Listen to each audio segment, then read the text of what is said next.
હવે વાત સૌરાષ્ટ્રની કરીએ તો સૌરાષ્ટ્રમાં કોરોનાના કેસમાં સતત થઈ રહ્યો છે વધારો। છેલ્લા 24 કલાકમાં 220 નવા પોઝિટિવ કેસ સામે આવ્યા છે। રાજકોટ જિલ્લામાં 92 કેસ આવ્યા છે સામે, 8 લોકોના મૃત્યુ નિપજ્યા છે। આ ઉપરાંત જૂનાગઢમાં 19, જામનગરમાં 22, સુરેન્દ્રનગરમાં 45 કેસ નોંધાયા છે। મોરબીમાં 12, અમરેલીમાં 11, ગીર સોમનાથની અંદર 6 કેસ સામે આવ્યા છે। એ ઉપરાંત બોટાદની અંદર 3, ભાવનગરમાં 7, દ્વારકામાં 3 કેસ સામે આવ્યા હોવાની વિગતો મળી રહી છે। ઓવરઓલ સૌરાષ્ટ્રની અંદર આખરે કોરોના સંકટ વધતું જણાઈ રહ્યું છે।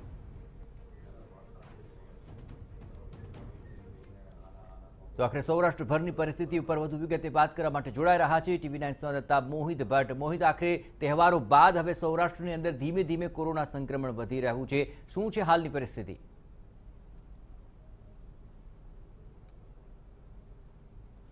જયેશ, સ્પષ્ટપણે જે રીતે કોરોના કાળમાં દિવાળી પર્વ આવ્યું અને લોકોએ મન મૂકીને દિવાળી માણી, જોકે હવે જે ચિંતાનો વિષય છે તે જોવા મળી રહ્યો છે અને સૌરાષ્ટ્રમાં કોરોનાનું સંક્રમણ છે તે વધી રહ્યું છે। જે સામાન્ય રીતે લાભ પાંચમ સુધી સૌરાષ્ટ્રના મોટાભાગના પર્યટન સ્થળો છે ત્યાં મોટી સંખ્યામાં લોકો આવતા હોય છે। જે મોટા સિટી છે ત્યાં લોકો ગેટ ટુગેધર કરતા હોય છે, કારણ કે મોટાભાગની બજારો લાભ પાંચમ સુધી બંધ હોય છે અને ત્યારે આવા ગેટ ટુગેધર સમયે કોરોનાનું સંક્રમણ છે તે વધી શકે છે। રાજકોટ શહેરની વાત કરવામાં આવે તો છેલ્લા 24 કલાકમાં રાજકોટ શહેરમાં 91 પોઝિટિવ કેસ આવ્યા, જે છેલ્લા 15 દિવસના આંક કરતા વધારે છે અને ચિંતાજનક છે। સાથે સાથે 24 કલાકમાં 8 જેટલા દર્દીઓના મોત નિપજ્યા, તે પણ ચિંતાજનક છે। આ જ રીતે સૌરાષ્ટ્રના જે અન્ય જિલ્લાઓ છે ત્યાં પણ કોરોનાનું સંક્રમણ વધી રહ્યું છે।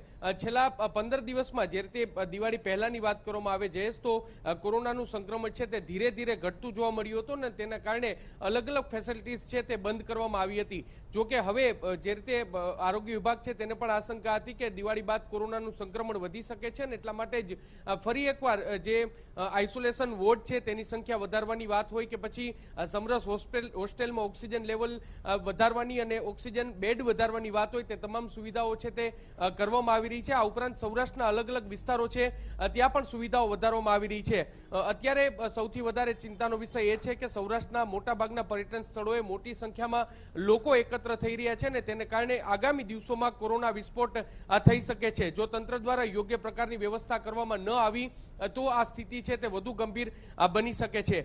જે અત્યારે રાજકોટ શહેરની વાત કરવામાં આવે તો ગઈકાલે જે જિલ્લા કલેક્ટર રેમ્યા મોહન છે તેમના દ્વારા જે ખાસ બેઠક છે તે પણ બોલાવવામાં આવી હતી અને તેમના દ્વારા રાજકોટ શહેરની સમીક્ષા કરવામાં આવી હતી। આ ઉપરાંત જે રાજકોટ જિલ્લાની પણ સમીક્ષા કરવામાં આવી હતી। ગ્રામ્ય વિસ્તારોમાં મેટ્રો સિટીમાંથી સુરત, અમદાવાદ, બોમ્બે, રાજકોટથી લોકો છે તે આવતા હોય છે અને તેના કારણે ગ્રામ્ય વિસ્તારોમાં સંક્રમણ ન વધે તે માટે ખાસ જે ટ્રાવેલ વેહિકલ્સ છે તેના પર ખાસ નજર રાખવામાં આવી રહી છે અને કોઈ પણ શંકાસ્પદ વ્યક્તિ જણાય તો તુરંત તેમનો ટેસ્ટ કરી અને તેને આઇસોલેટ કરવામાં આવી રહ્યા છે। આ ઉપરાંત રાજકોટ શહેરની વાત કરવામાં આવે તો રાજકોટ શહેરમાં પણ ધન્વંતરી રથ છે તે વધારી દેવામાં આવ્યા છે। જોકે હાલના તબક્કે જે પ્રકારે જે રાજકોટ શહેરમાં રજાનો માહોલ છે ને લાભ પાંચમ સુધી આ પ્રકારની સ્થિતિ છે, ત્યારે આગામી દિવસોમાં સ્થિતિ ગંભીર બની શકે છે। એટલે રાજકોટ મહાનગરપાલિકા દ્વારા તાત્કાલિક ધોરણે જે રજાના મૂળમાંથી બહાર નીકળી અને ટેસ્ટિંગ છે તેમાં પણ વધારો કરવો એટલું જ જરૂરી છે અને ડોર ટુ ડોર ફરી એકવાર સર્વે કરવો